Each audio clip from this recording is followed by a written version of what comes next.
A new episode of the Pro Wrestling Show. Man, we talk about everything from the Raw report, the SmackDown report, Impact report, and hot topics. We got a plethora of hot topics as an all new Pro Wrestling Show starts right now.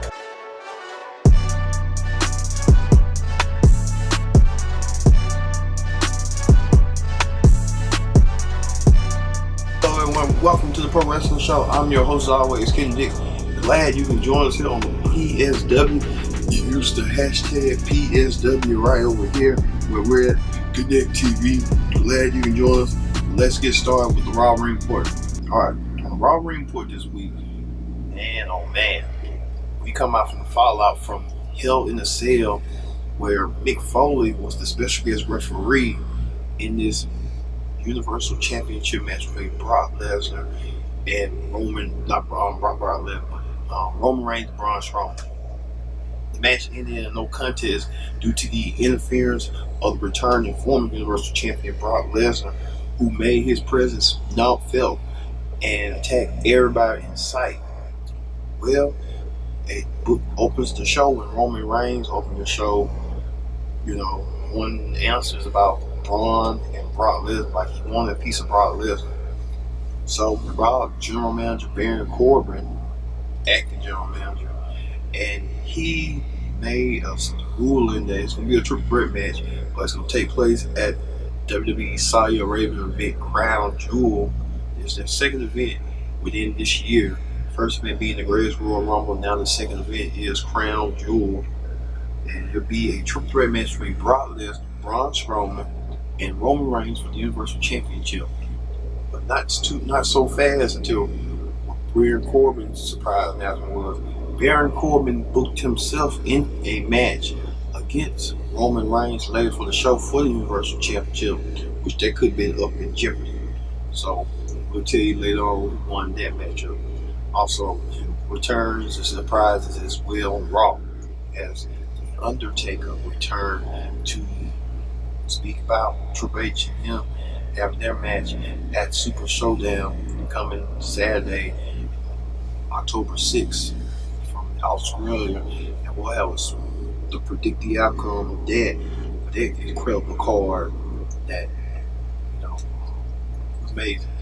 But Shawn Michaels and Triple H made it known that they're going to be at each other's sides in this match for the last time between Undertaker and Triple H. Well, Undertaker had a surprise of his own where the Undertaker mentioned that his brother, the Big Red Machine Kane, and newly elected mayor of Knox County, Tennessee, will be in his corner in this final showdown between these two legends. So it's going to be good. It's going to be great. We're going to see something that we've never seen before between these two legends. So I want to see that one more time. Also, the Raw Women's Champion Ronda Rousey made an appearance on Raw, and she had an open challenge. And we thought that Natalya was going to set up her challenge, but it turned out to be the Riot Squad. The Riot Squad beat up and laid out Natalya.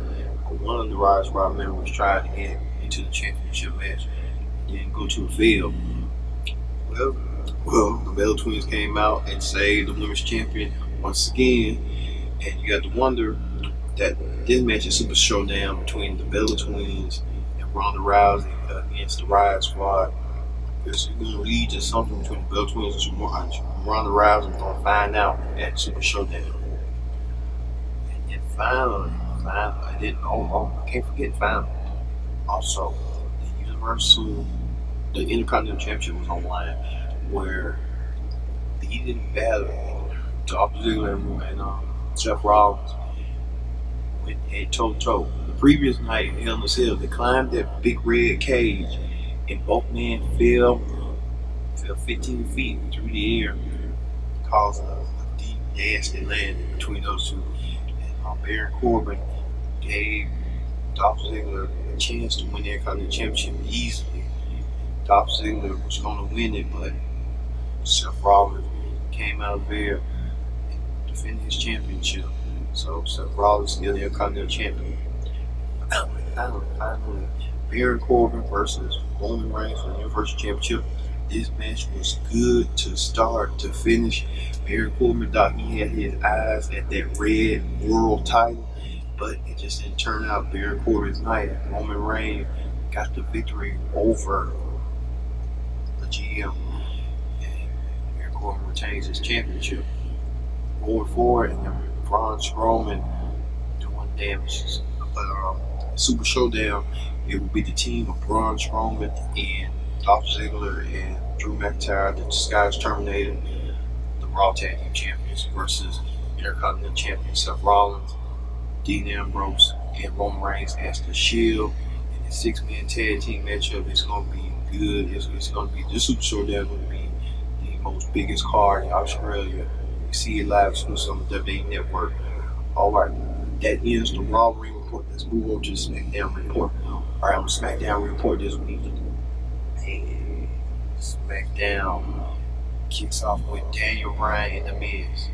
The Miz tried to open Miz TV with his wife Maurice, and I guess as they won their matchup at TLC, I was thinking Daniel Bryan was going to go and Brie Bella was going to win, but it turned out to be, well, Miz announced on this show that he will have another rematch against Daniel Bryan in SummerSlam rematch, but this time the winner will be meeting the WWE champion in the near future. And that's going to be awesome. I think Miz is going to win, but Daniel Bryan has been losing lately, so don't be surprised Daniel Bryan wins. I don't know. I want to say it's going to be Daniel Bryan, but Miz tried to ploy and tried to, get Daniel Bryan his weakest, using his wife. Maurice was trying to get in between the dudes, and she got inadvertently hit by Miz. And Maurice thought there was something wrong with her, but Maurice, there was turns no avail. Daniel Bryan was about to fall in the trap to he counteracted and left Miz and Maurice out on the open. So, that's what it goes to be. Also, the New Day goes against the Bar for the SmackDown Tag Team Champion, but Kofi Kingston had a match against Cesaro. It turns out pretty for Kofi, but Cesaro wins. But it leads up to which is going to be the match at Super Showdown. Until with the tag team titles on the line. Also, the WWE Champion AJ Styles returned to SmackDown action within 2 months to go against Andreas Ciampa. He won the match, but in the end, I thought Samoa Joe came and attacked the champion, sending a message to the showdown. This time, there's no disqualification in their championship match. After when AJ and Joe went through a Hell in a Cell, when AJ did tap, literally, but AJ counteracted and made a pin cover on top of Joe to get the 1, 2, 3 that time. I think it is finally the SmackDown coordination of the new Women's Champion Becky Lynch. Becky Lynch, now the SmackDown Women's Champion after so many years, so many months, 2 years of anger, frustration, and misery. Becky Lynch has finally won the SmackDown Women's Championship from Charlotte. And Becky Lynch celebrating the worst way forward by attacking Charlotte and leaving Charlotte hanging. So Becky Lynch, doing what she had to do. Is she gonna be a fighting champion or just a nasty champion? They're gonna be a nasty champion between Becky Lynch. She's gonna be a real nasty champion. I'm telling you all this now. Becky Lynch doesn't care how can she hold the championship as much as she can. She wants to hold it until to the end of time. And it's been about almost 2-year anniversary for her winning the championship. So that's what's going to end the SmackDown Ring Report. Alright, when we return from break, we'll talk about everyday hot topics where a legendary announcer is going to call the NWA title match. I'll tell you who it is. Plus, the WWE 2K, the features, everything that goes in the WWE 2K. We'll get that in the Impact Report. Stay tuned.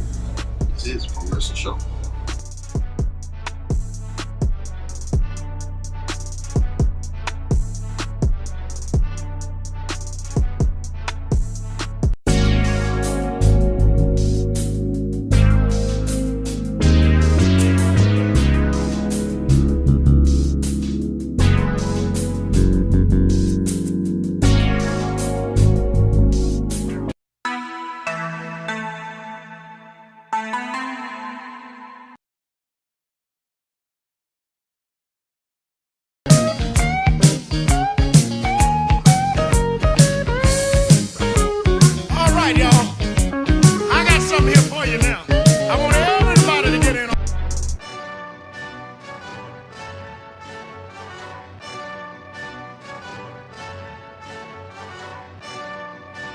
To the Pro Wrestling Show. I'm your host as always, Kendrick.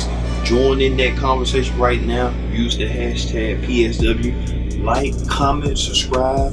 Hey, here on Connect TV, we love to hear feedback from you, and we're glad that you joined us here on Pro Wrestling Show. Thank you all for the incredible numbers and keeping the Pro Wrestling Show alive and growing. Thank you all because y'all die-hard wrestling fans. We do this for you. We don't do this for nobody else but you. Want to be informed, you want to know the inside scoop, what's going on in pro wrestling. Thank you all for watching. Alright, let's get to hot topics. Alright, the hot topics this week. You won't believe this. Impact officials meets with WWE officials at WWE headquarters. Now, there has been a lot of rumors and innuendo going on about why Impact wrestling official Scott Moore and Norm had a secretive meeting with WWE.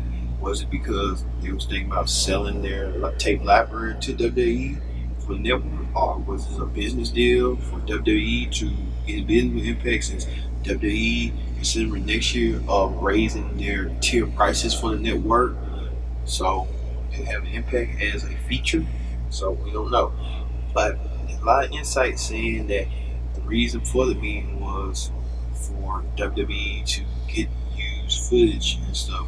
But it was for Triple H's team to meet with them, and we don't know for sure for the fact of that matter. So we'll keep a close eye on that.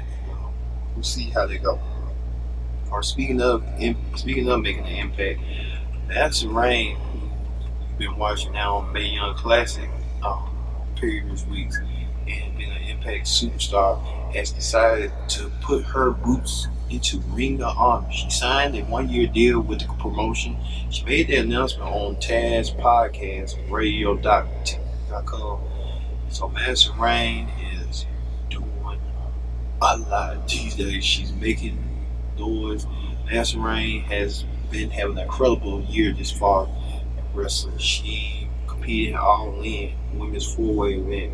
She competed in the Mae Young Classic. She competed in Impact. So she's been a busy woman and a busy mom, and she's leading the pack and empowering women to go out there and do what they have to do. So big up for Madison Rain on that. So Matt Hardy announced on Twitter that he is officially retired and transitioning to being a WWE producer, where he will be able to lay out matches for WWE superstars and make sure that they are in key with those matches. So congratulations to Matt Hardy on that big success. He never had his last farewell match. I wish he would have had it, but things happen for a reason. Wish Matt good news. Alright, bad news this week. WWE released Mojave Shield. Now, many of you may know who Mojave Shield is, many you may not. But if you are an Impact fan, you might know when Mojave Shield did something like, I don't know, he did something like this or something like that. Crossed his fingers and did this and shake. Well, he has been released. The 6'2", 285-pound athlete had been released, and WWE wished him best of luck. Now, I would say this: Javier Shearer still, I would see him back in Impact or MLW. One of those two companies. Real. If I was Impact, I would get Mojave Shearer back. That talent like that, you want to just don't let nobody let that go. You may not know the NWA might get him and do something with him. He has a unique backstory, and you can know from that perspective. So, wish Mojave Shearer best in his terms.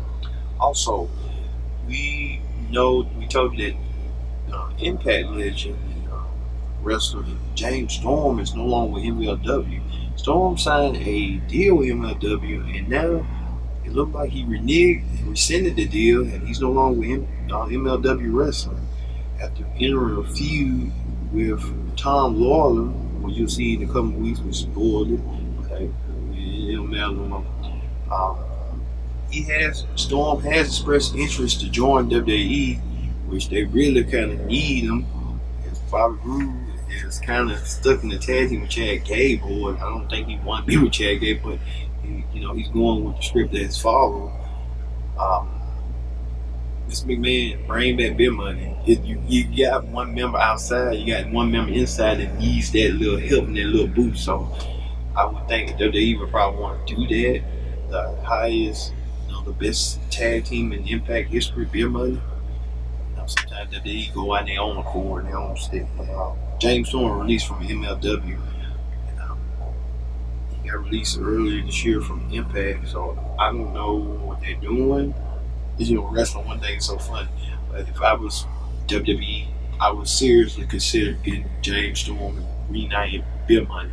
But under whatever WWE name they can come up with. All right.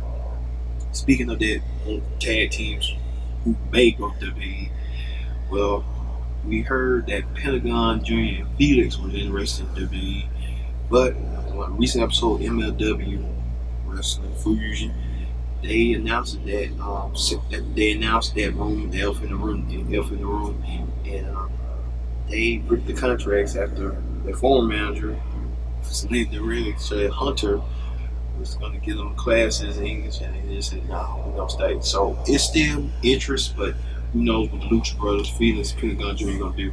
The only way for them to leave is when they have to leave their season of Lucha Underground to be considered into the WWE. Also, Matt Riddle made his debut in NXT. So King of Bros, Matt Riddle, WWE NXT superstar. He's gonna make some noise real soon, real quick. Also, Bobby Lashley expressed his concern of not being used properly in WWE.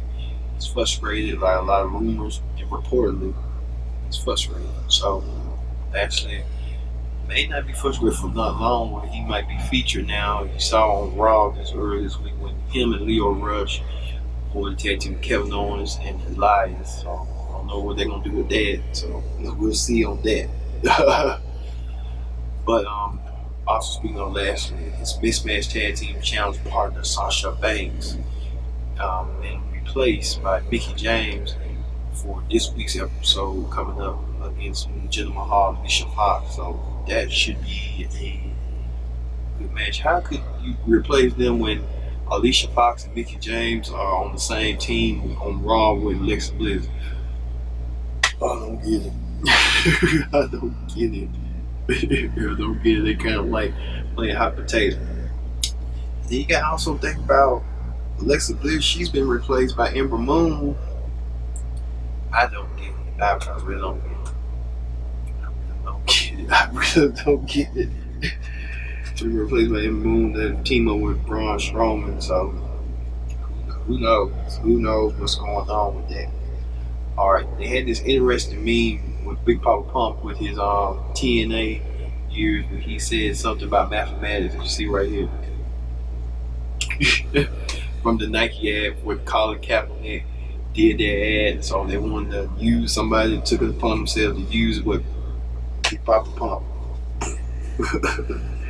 Also, legendary NWA and WCW commentator Tony Schiavone made an announcement that he will announce the NWA 70 main event for the world title between Cody and Nick Aldis.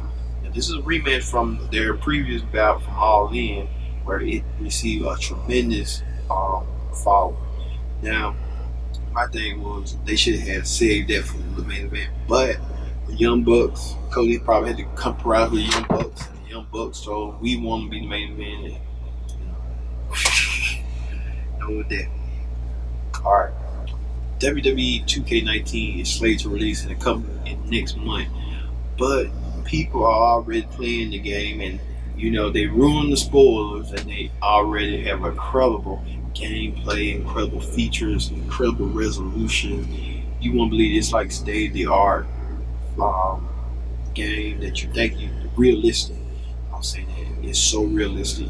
You would think you actually have a WWE event, and also be able to check out Game Code and Gaming Spotlight coming next month, featuring WWE 2K, with me providing commentary for those matches and stuff that features that's in the game. So look out for that.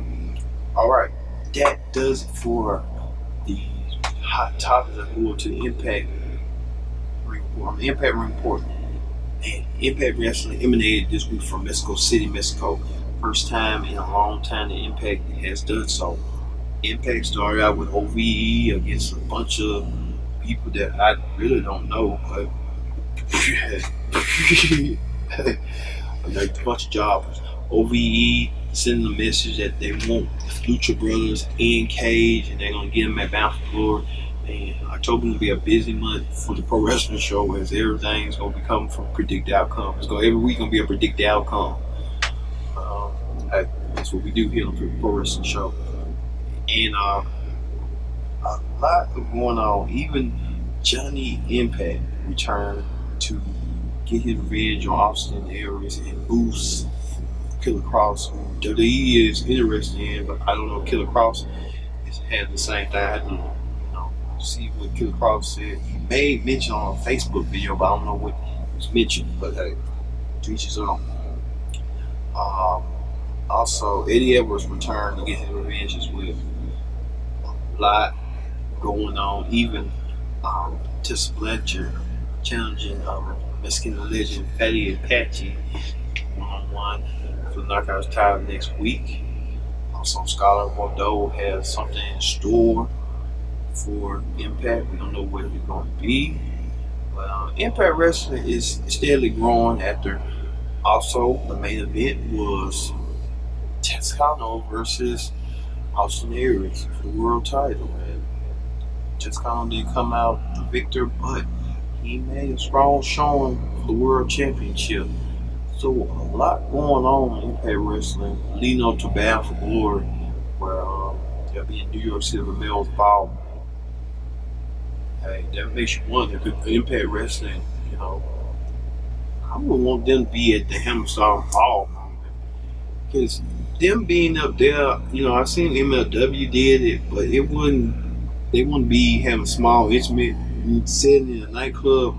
But I wanted more, big arena. But you had to start small to go big. So I understand that. We'll see how this goes, but I already know they're gonna use that big Tron that's at that nightclub where you watch MLW. You see that big Tron, they're gonna use that same Tron for their Impact. So we'll see how it goes. It's kind of like they're growing their niche and they find their audience. They just have to move out that network, pop, and go somewhere bigger, like WGN or Ion or something. Well, like I said, I'm wrestling inside a little bit, but hey, it's weird. All right. That does it for the Pro Wrestling Show for this week. I have been Kendrick Dick saying so long, and we'll see you next time here on PSW.